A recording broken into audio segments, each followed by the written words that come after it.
गुरुदेव भगवान, आपने एकांतिक में बहुत बार कहा है कि संत सेवा से श्री जी बहुत जल्दी प्रसन्न होती हैं। मुझे गुरुदेव भगवान मेरा संशय का निवारण करें कि प्रभु हम अधम को संत सेवा कैसे सुलभ हो।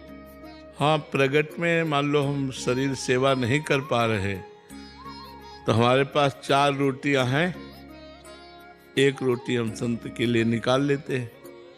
मान लो हमारे महीने में 100 रुपया निकाल दिए संत के नाम से, और 4-5 महीने में जब वृंदावन आए तो 500 रुपये दे दिए कि आज हमारी सब्जी ला करके सब संत लोग पा लीजिए। हो गई संत सेवा। हमारे पास 100 रुपये हैं, 100 रुपये दे दिए कि आज नमक ला करके सब्जी दाल में सब डाल लो, सब संतों को भंडारा हो जाएगा। 100 रुपये में भी भंडारा हो जाएगा, 10 रुपये में भी हो जाएगा। तो अगर हम सेवा का भाव है तो सेवा तन मन धन से होती है। तो तन से तो सेवा मिलना कठिन है संतों की। मान लो उनके हम शरीर कपड़ा धो दें, उनके चरण दबा दें, ये तो दुर्लभ है। मन से हम सेवा कर सकते हैं और धन से कर सकते हैं।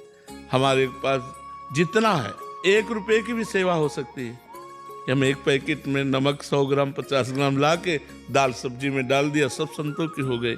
तो मन और धन, इनसे तो सेवा हो ही सकती है। मन से हम सेवा कर सकते हैं, धन से सेवा कर सकते हैं।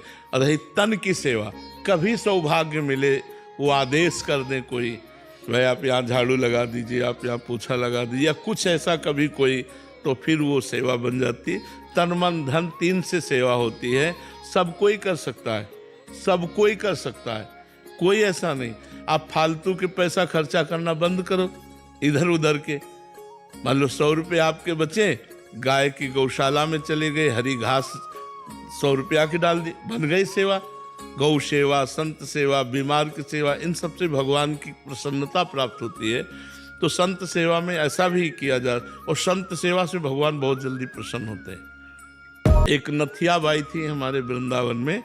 वो जब आई, उन्होंने सुना संत सेवा से भगवान प्रसन्न होते, तो उन्होंने यही किया कि 2-4 ब्रजवासियों से आटा मांग लाती, और उस जो जंगल में गाय गोबर करती उसे उपला कहते, वो उपला बिन लाती और उसी में रोटी बनाकर संतों को पवाती।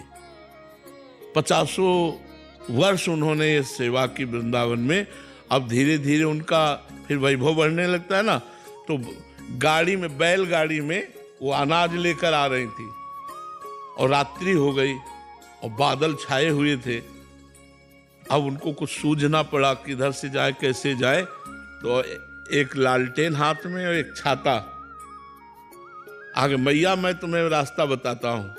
और नथियाबाई का आश्रम है सेवा कुंज के पास, वहां तक छोड़े आए। तो उनको भगवान की महिमा ऐसी कि ये पूछने में नहीं आया कि तुम कौन हो, इस समय कैसे आए। तो दूसरे दिन जब बिहारी जी के दर्शन करने गए तो देखा बिहारी जी एक हाथ में लालटेन और छाता लिए खड़े। अच्छा, ये थे साक्षात बिहारी जी ने उनको दर्शन दिए संत सेवा से। संत सेवा बड़ी महिमामयी है।